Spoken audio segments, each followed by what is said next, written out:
Hello, we are the Hermes Experiment. Eloise is our soprano, Oliver is our clarinetist, Marianne our double bassist, and I'm Anne, the harpist.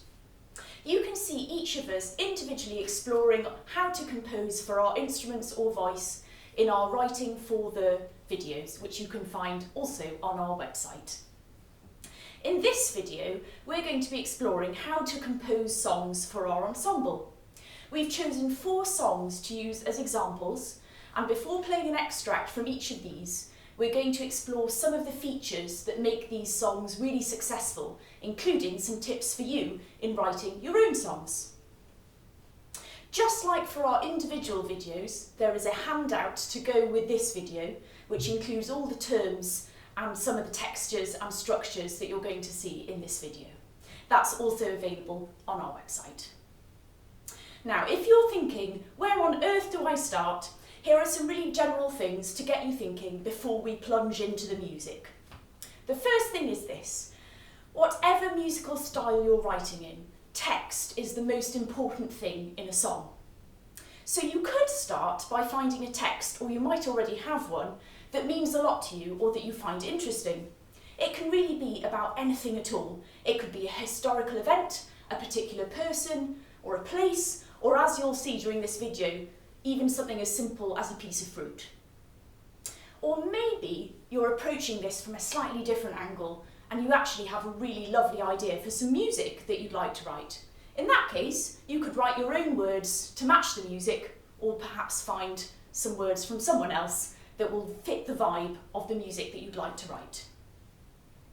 Although text is the most important element in a song, don't be tempted to use too much of it.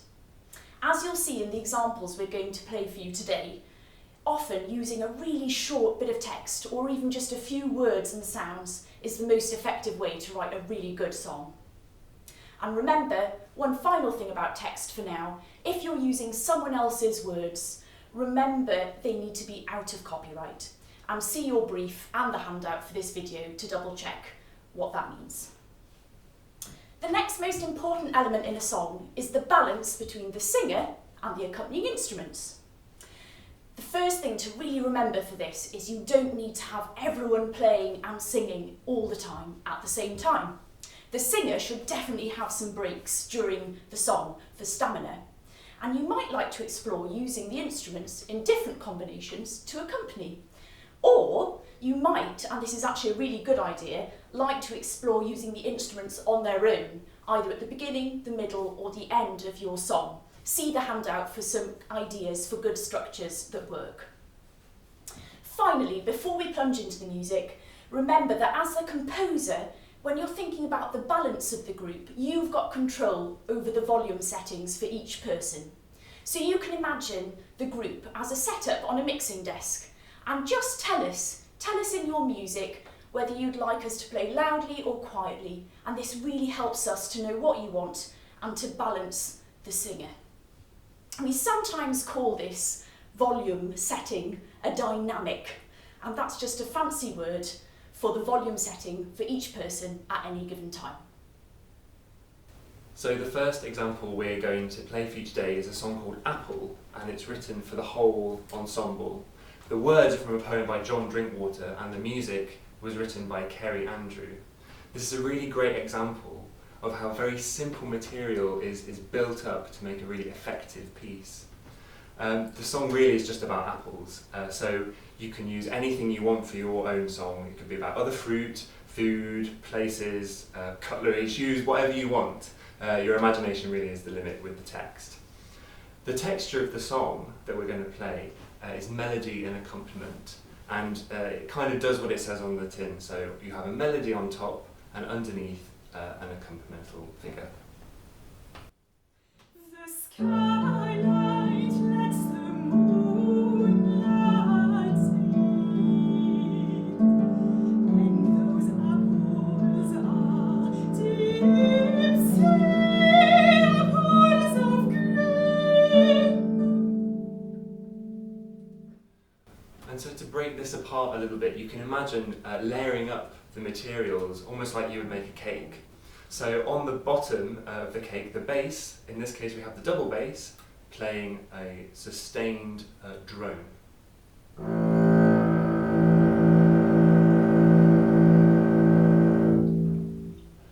And then for the filling in the middle, we have a harp playing an ostinato, which is a fancy word for a repeated pattern. And this ostinato is built around quaver rhythms.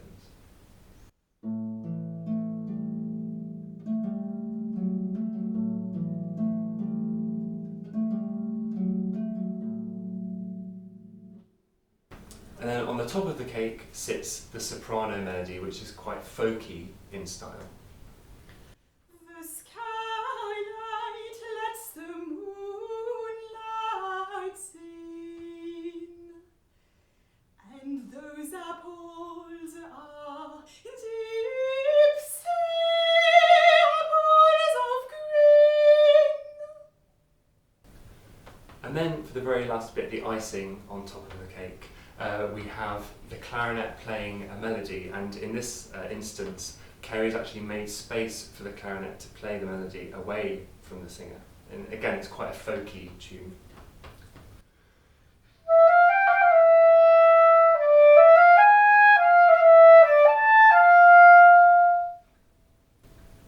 So that's really all there is to it. And so now we're going to play a bigger excerpt of the piece where you can hear us layering up these sounds, and try to look out as well for some more unusual instrumental techniques that we might be using throughout the piece.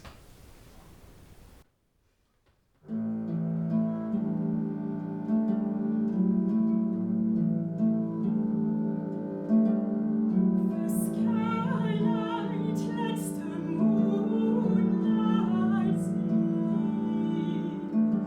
and those apples are deep sea apples of green.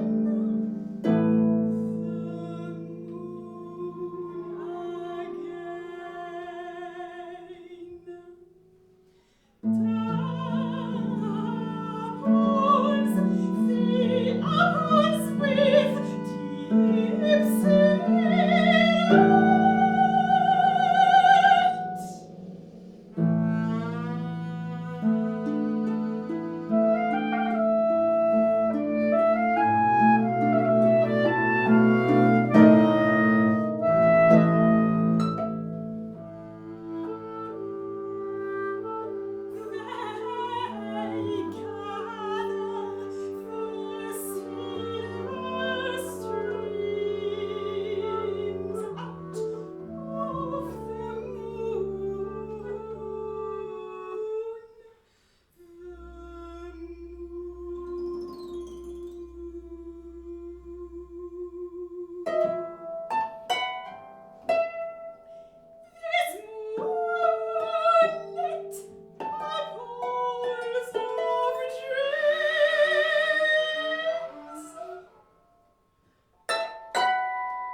Keep tryst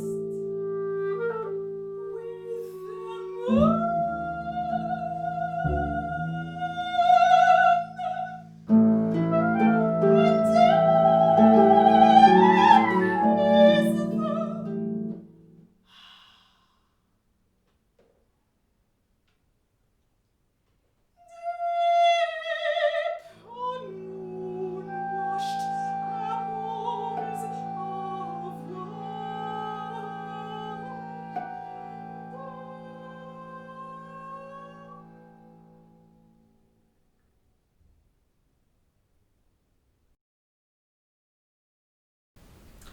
The next example is a song called Draw the Line.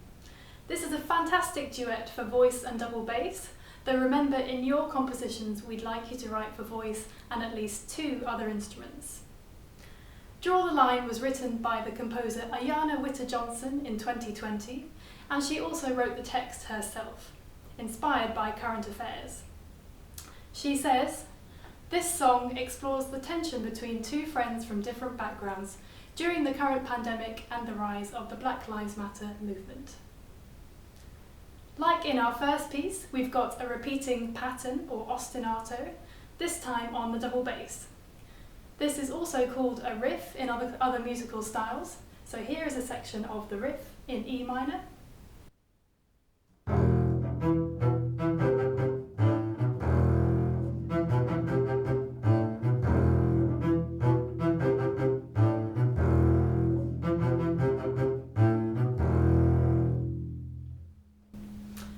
On top of this riff, there is a simple pop vocal line, and this mainly alternates between only 3 different pitches. Hiding under a painful truth. So we've got 2 layers here, got the bass riff and then the melody on top. One of the things that gives this song so much character is how Ayanna has used rhythm in the bass riff. It can be described as syncopated, and this means that a lot of notes happen on offbeats as opposed to the strong beats. So instead of 1, 2, 3, 4, ba, ba, ba, ba, we have the offbeats 1, 2, 3, 4, ba, ba, ba, ba, and this creates a sense of groove. So we'll now play a section of the piece, starting at the beginning, and listen out also for some special effects on the double bass.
The third example is a song called Blackberry.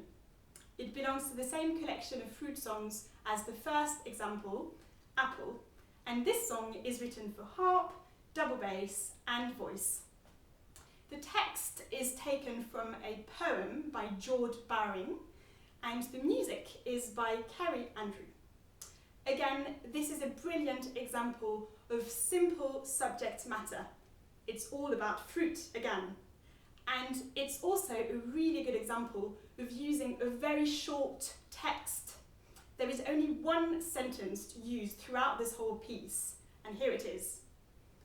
I went to blackberries, on the vine they were. And although we only hear this one sentence, Kerry's been very clever in the way she set the text. Firstly, the text is deconstructed and mixed up during the song, and this is a great way of getting variety from a very small amount of text. I went to blackberries on the vines they were. Blackberries on the vines they were. Blackberries, blackberries. I went to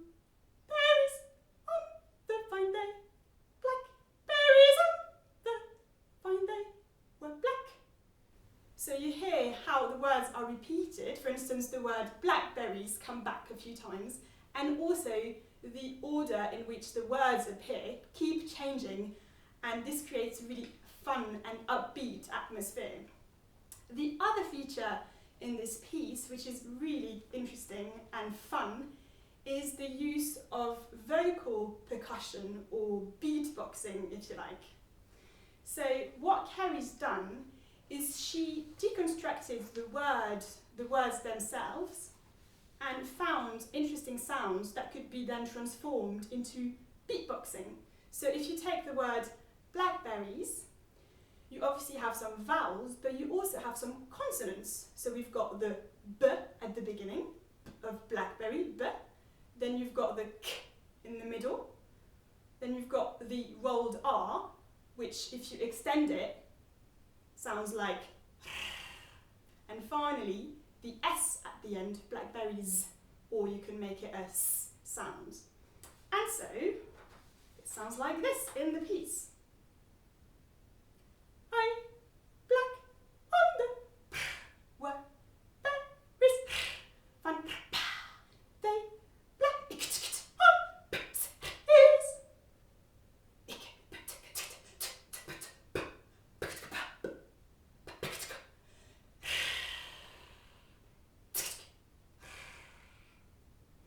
And it's really, really fun for the singer to perform this sort of stuff. So we really encourage you to not only write necessarily for the singer in a traditional way, but feel free to use those really interesting sounds. And these are also detailed on the Writing for the Voice handout. Now, not only she wrote really interestingly for the voice in this piece, but also for the other instruments. In fact, both Anne and Marianne play their instruments in mostly a percussive way.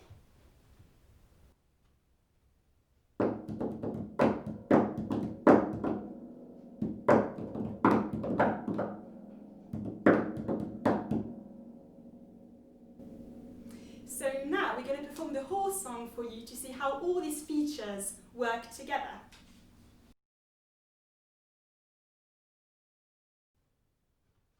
I went to Blackberries on the fine day were.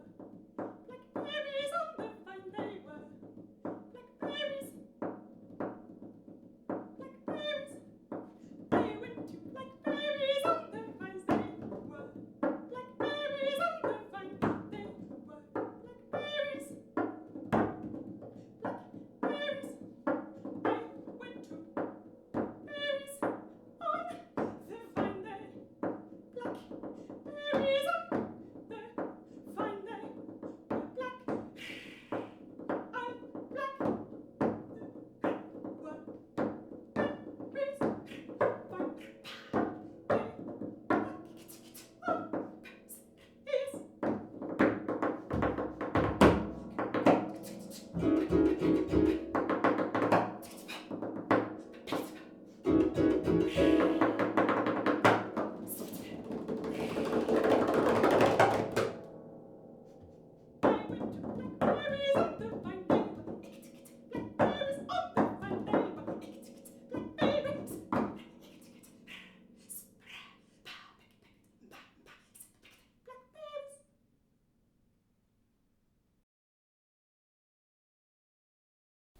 Our final example today is a beautiful song called Mâh Didam, which was written for our full ensemble back in 2016.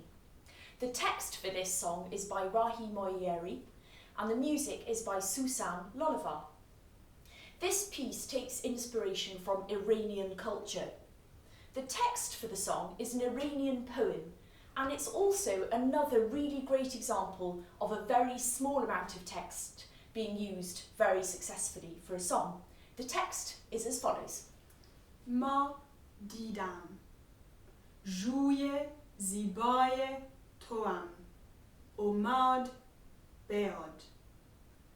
And it translates as follows. I saw the moon and it reminded me of your beautiful face. Because the text is in a language unfamiliar to our singer, Soosan, the composer, sent a recording of herself speaking the text to Eloise to help her with the pronunciation. And if you're thinking of using a language other than English, do check your brief and handout for some instructions on what you need to send us so that we get it right. In addition to the Iranian text, this song features solo harp sections where the harp has been tuned to a special Iranian scale which creates a really vivid sound world like this.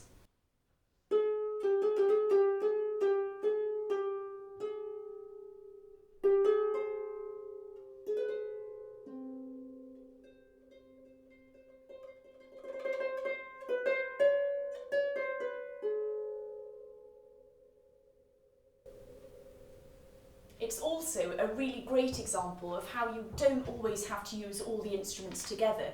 It's really great to sometimes feature a solo instrument. As well as the Iranian influences on her piece, Soosan has also used some really interesting textures in her song. The first of these is how she uses the voice, the clarinet and the double bass almost as three equal voices, as if they were a trio of singers rather than a singer plus accompaniment.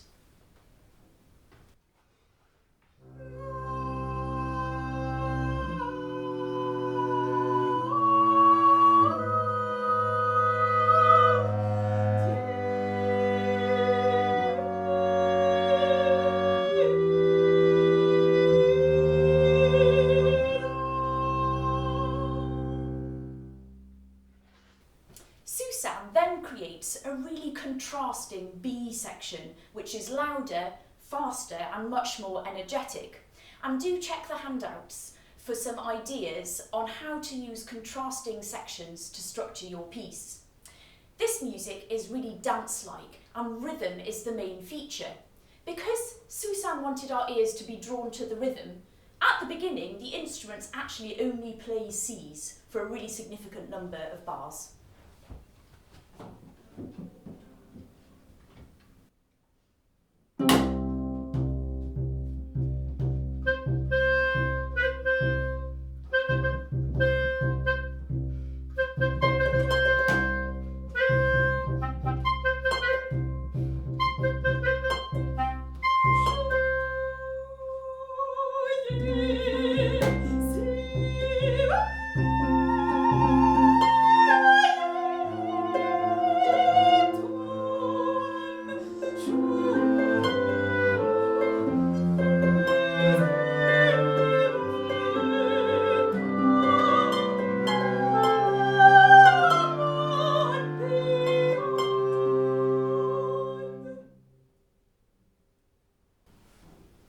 Now here's a bigger section from this piece so that you can get an idea of the overall structure.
We really hope that we've opened your eyes to some different styles of songs and some of the different features that you might be able to use in writing your own songs. In summary, here are a few key points to remember. Firstly, write your own words or find some words that mean something to you, but remember that if you're using someone else's words, they need to be out of copyright, and do check the handout for what that means. Keep your text short, don't use too many words. Remember to give the singer some breaks during the song. You can explore using the instruments for a while instead. And 2 points that you might like to explore. Layering the texture of the instruments and the voice like a cake, or breaking your text down into really small chunks or even sounds. Those are 2 really great features that you might like to explore. And finally, don't forget that you are really welcome to use inspiration from different cultures if there's something that you're inspired by. All of the examples you've seen in today's video have been written for us in standard musical notation. But this isn't compulsory. If you've got a different way of presenting your music that you feel more comfortable with, that's totally fine. You could even present your music as a graphic score if you wanted to. We just want to see your ideas and work on them with you, so please don't let notation get in the way of this project. And one final top tip. All of the pieces you've heard today have had really different characters and speeds. The composers of these pieces told us about these features by giving us 3 things. Firstly, a title for their piece at the top. Secondly, a suggested speed or tempo. And thirdly, an expression marking or multiple expression markings, such as calmly or aggressively. They don't need to be fancy words, just tell us in English how you'd like the music to sound.